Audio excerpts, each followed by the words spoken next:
Okay, and just change the title to Isaiah 23 that we just did. This is chapter 24.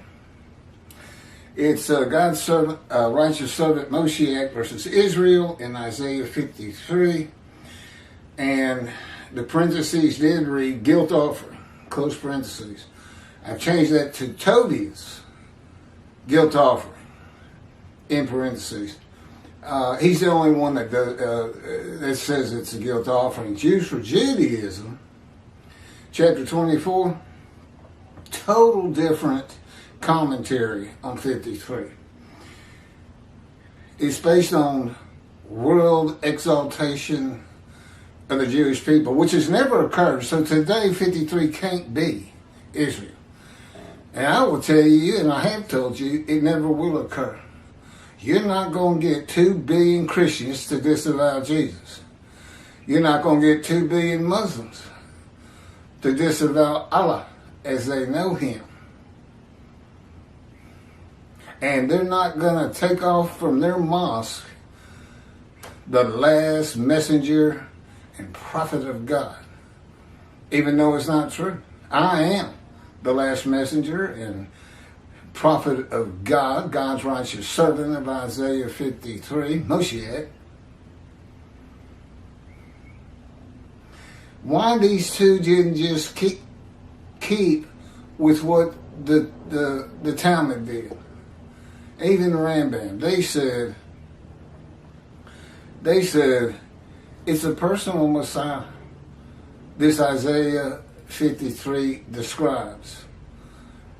He is the man of Isaiah 11. And they just knew you gotta have a description. And the only description out there is 53, which really has nothing to do with King David.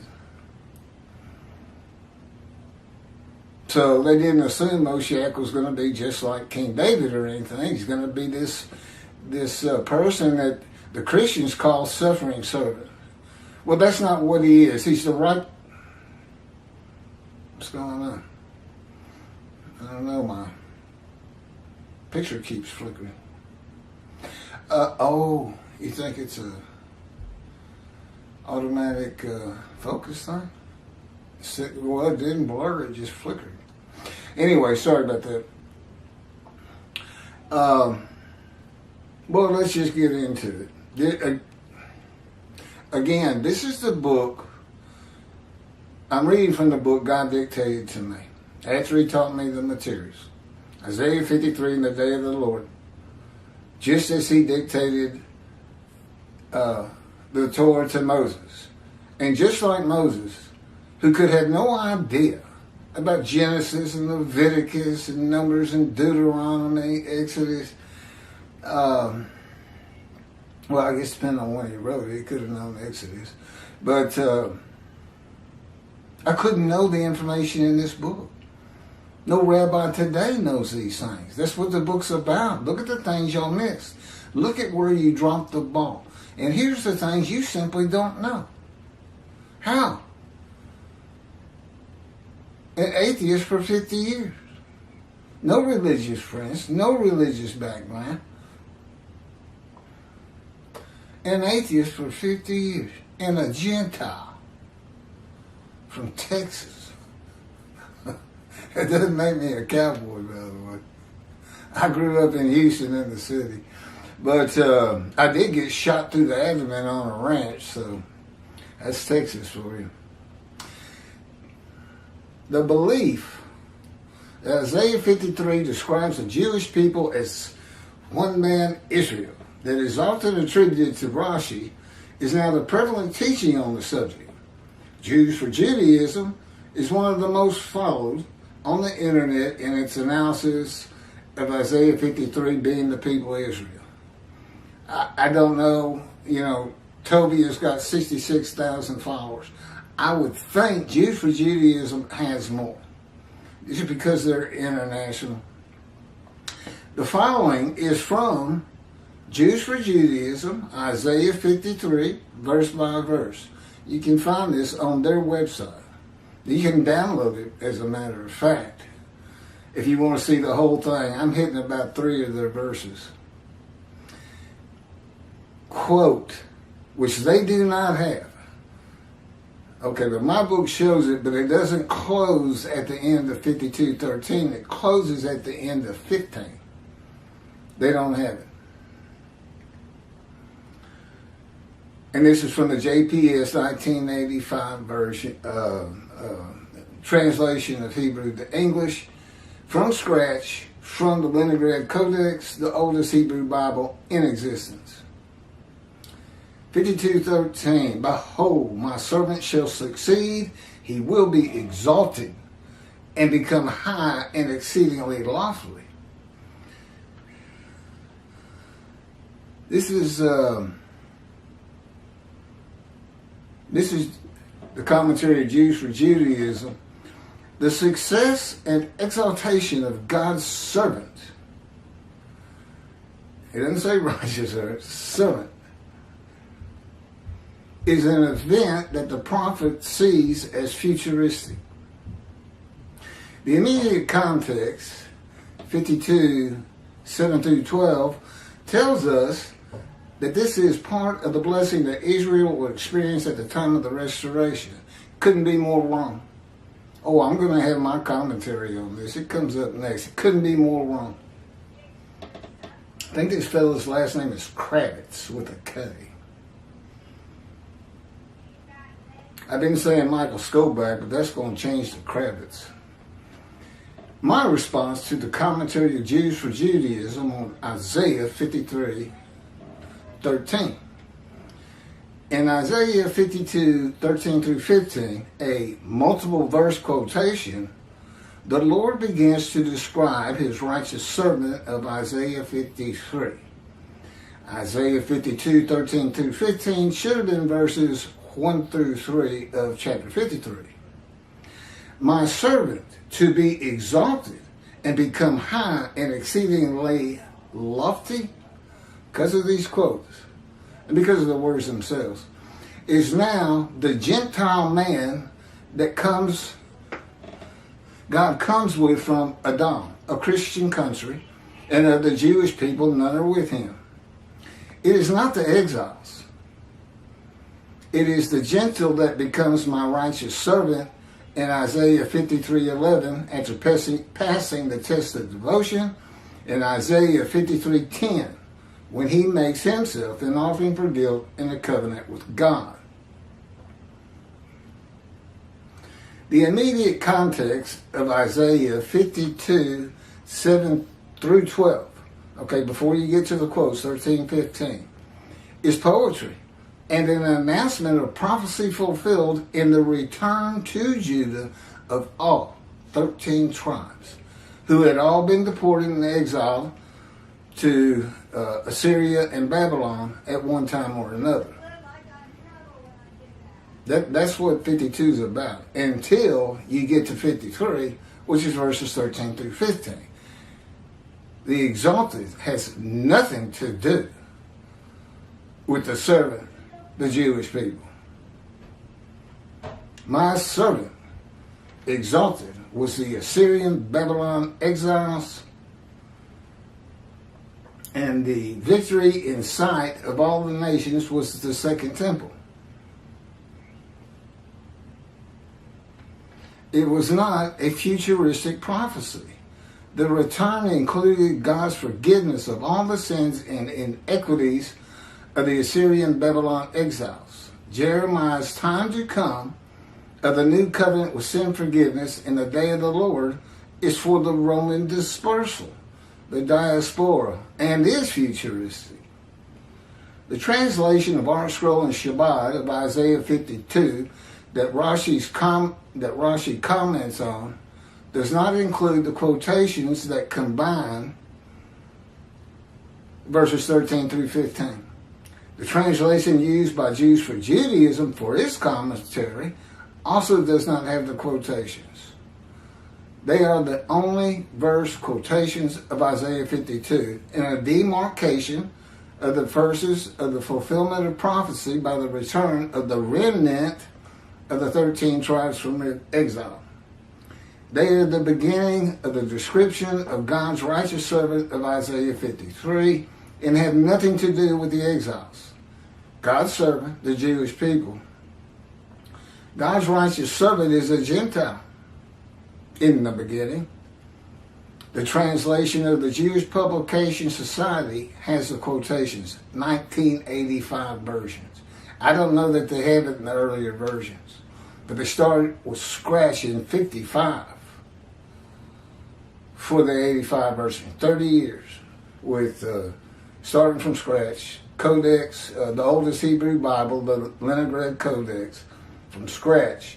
If it doesn't have the quotes, it's not from scratch. It was either went from Hebrew to Greek to English, and they actually had rabbis who tried to clarify the Hebrew in a lot of Bibles. But this is from scratch. This is 1985. God says there's no better translation that you can find.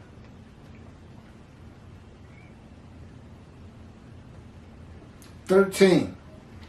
Behold, my servant shall prosper. He shall be exalted and lifted up, and he shall be very high." That's me. That's not all of the Jewish people gathered as one man Israel.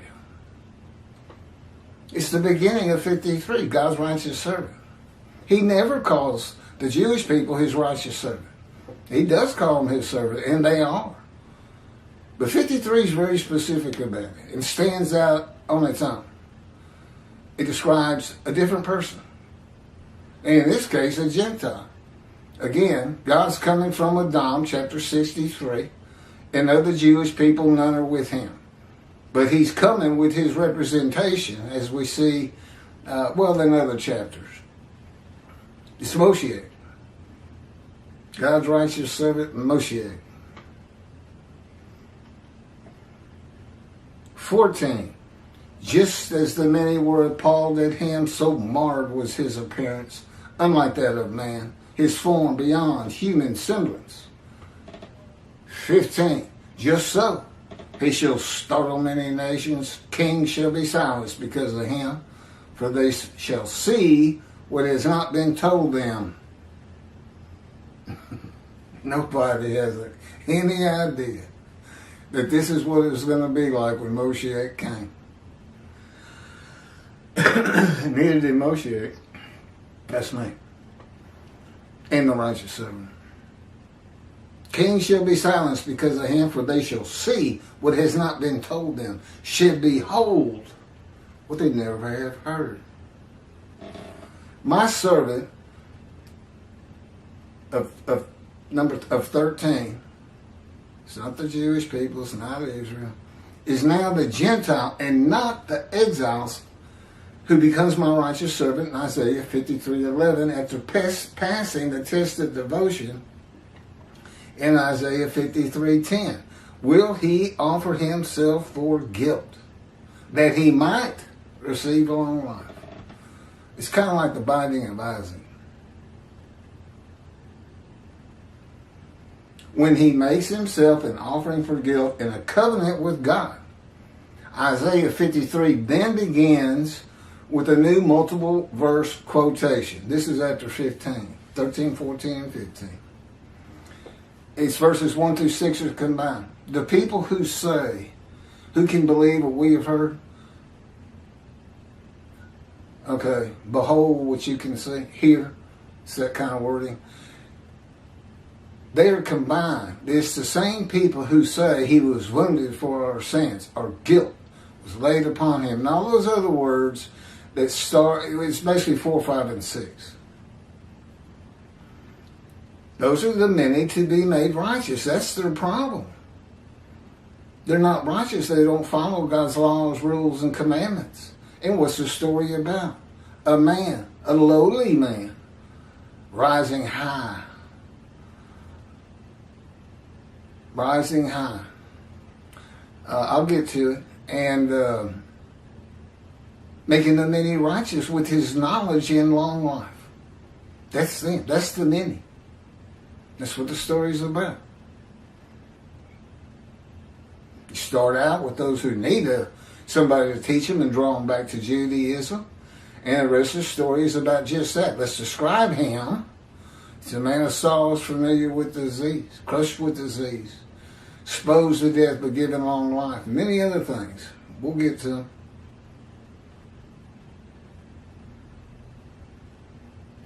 So Isaiah 53 then begins with a new multiple verse quotation that is missing the quotes from the translation of Art Scroll, Shabbat, and also Jews for Judaism in the translation used in his commentary, but included in the translation of the Jewish Publication Society. This is 53, 1 through 6. Who would believe our report? And to whom was the arm of the Lord revealed? And he came up like a sapling before it, and like a root from dry ground. He had neither form nor comeliness. And we saw him that he had no appearance. Now shall we desire him? Despised and rejected by men, a man of pains and accustomed to illness, and as one who hides his face from us, despised, and we held him of no account. Indeed, he bore our illnesses. This is verse 4. And our pains, he carried them. Yet we accounted him as plague, smitten by God and oppressed. But he was pained because of our transgressions, crushed because of our iniquities. The chastisement of our welfare was upon him. And with his wound we were healed. He was oppressed, and he was afflicted. Yet he would not open his mouth. Like a lamb to the slaughter he would be brought, and like an ewe that is mute before her shearers, and he would not open his mouth. Oh.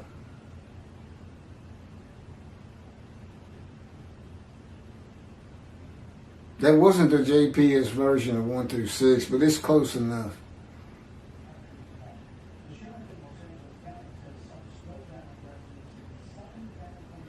The speaker is no longer God from the Isaiah 52 multiple verse quote, but is the witnesses of God's righteous servant of the Isaiah 53 multiple quote verse that follows.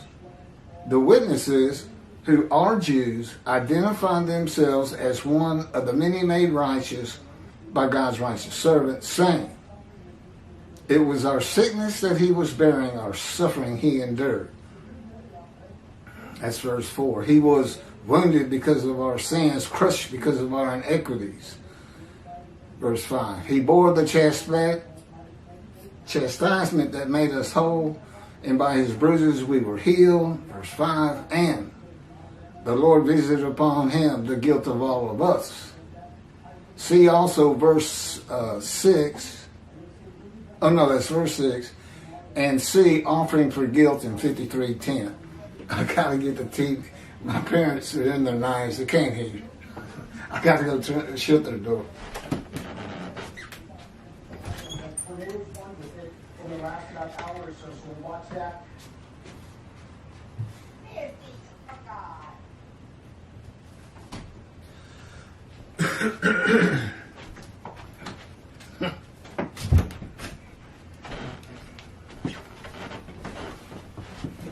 The quotes, beginning at verse 1 and ending before verse 7, at the end of 6, identify the speaker of verses 1 and 2 as also being witnesses, made righteous by the righteous servant from the suffering he endured.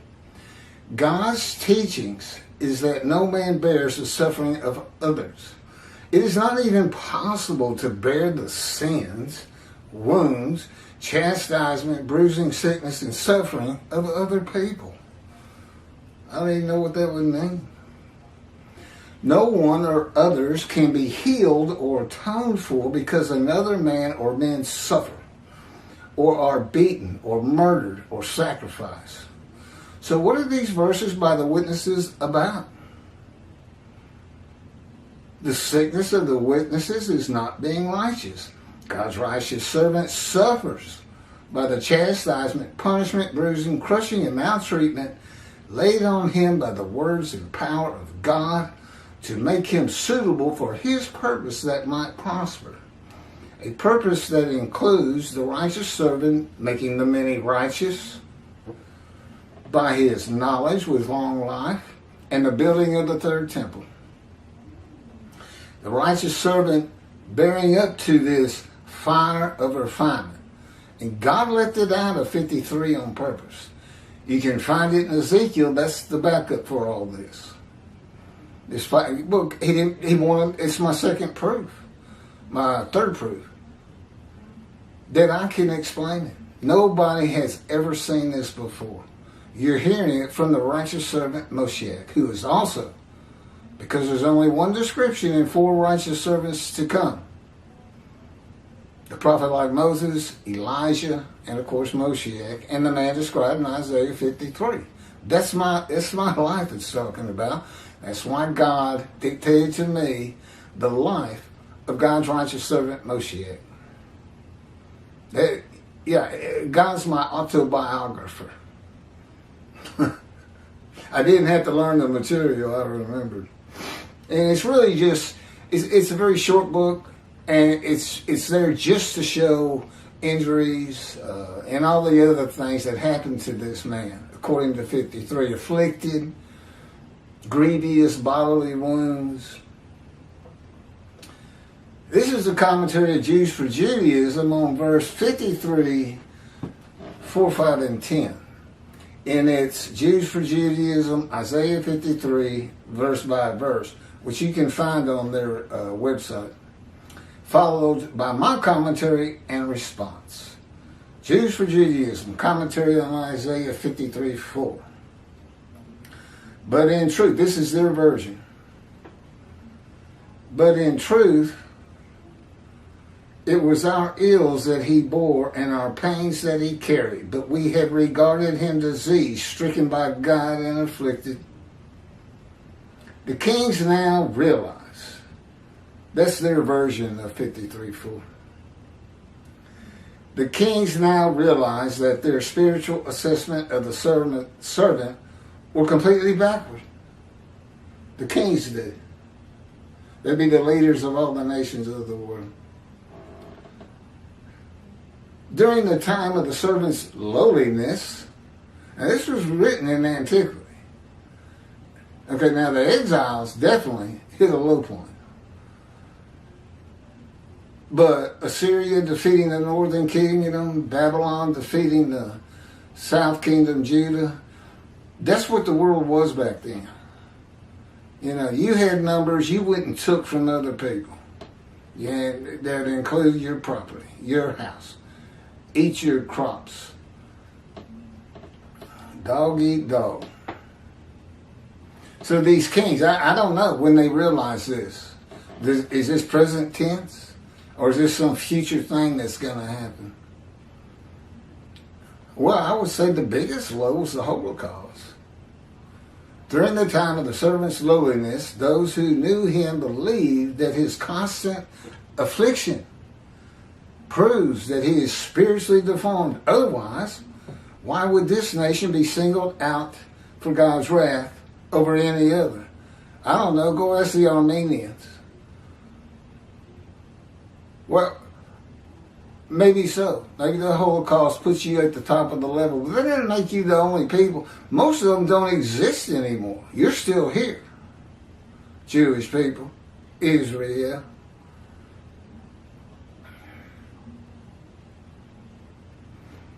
But now, with the servant's exaltation, when? It's an event that cannot occur. No, 2 billion Christians aren't going to disavow Jesus and say the Jewish people have been right all along. It's the God of Israel. 2 billion Muslims aren't going to do that either. The world is not going to exalt the Jewish people, and God makes that clear in the covenant of friendships. He simply says you'll be safe on your soul, and you will no longer be the taunts of nations when I place my temple amongst you. Not be the taunts of nations. Does that sound like kings bowing down of the nations of the earth and exalting the Jewish people? Everything in this commentary is based on that happening.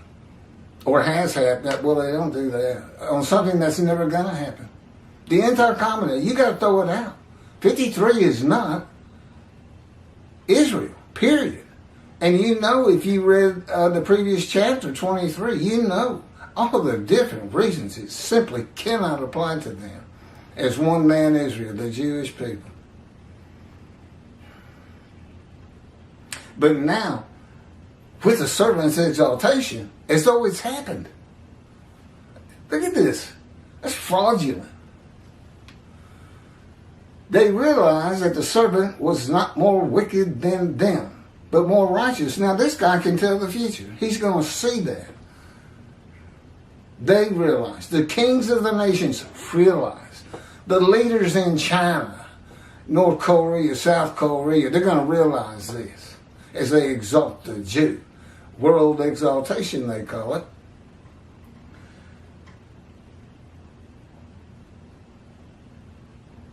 But now, with the servant's exaltation, they realized that the servant was not more wicked than them, but more righteous. Oh, really? That's going to be an interesting time. Their assessment of the servant is reversed because they come to a true understanding of God's plan throughout history. Does that sound like the Christians to you? How about the Muslims? How about Islam? A true understanding of God's will throughout history. Yeah, I don't think so. With the restoration of Israel and God's glory coming to dwell in the Jerusalem temple, the nations of the world will experience true sanctity and a real connection to God. God says, covenant of friendship, the nations will know God sanctifies Israel. That's what he says. But let's don't teach God's words by any stretch of the imagination. And of course, this is why all rabbis have been dismissed before God. And that's in the Hebrew Bible. That's God's words. I wouldn't teach anything else. They will realize, I guess we're still talking about the king or the nations, they will realize that many of their activities were actively preventing God's presence from being manifested in this world, even though they had considered many of these activities to be righteous and godly. How about not building the third temple? Who's keeping him away? Well, that's his purpose. Malachi 3, I'm going to return to my temple. Well, why hadn't you built it? And if you're the righteous servant of God, Jewish people, where is it? Why aren't you making people righteous with the new covenant of sin forgiveness? Because I wonder why they didn't just stay with the Talmud. Isaiah 50:11 describes the anointed one, Moshiach, and that's just because the Spirit entered him. That's why he's anointed. It's like the oil you give in a physical human anointment. And described in 53. Moshiach's the man described in 53. That's what Rambam said and many, many, many other rabbis and sages. Why change it now? Now, I know they'll say Rashi did that, but there's a problem with that. He mentions the personal Messiah in Zechariah. His preamble. That does work. And blurred out, and I moved. It has to refocus.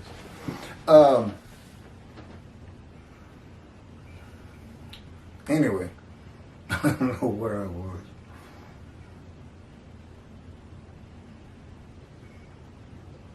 In order for God's presence to be revealed in this world, there needs to be obedience and humility towards God.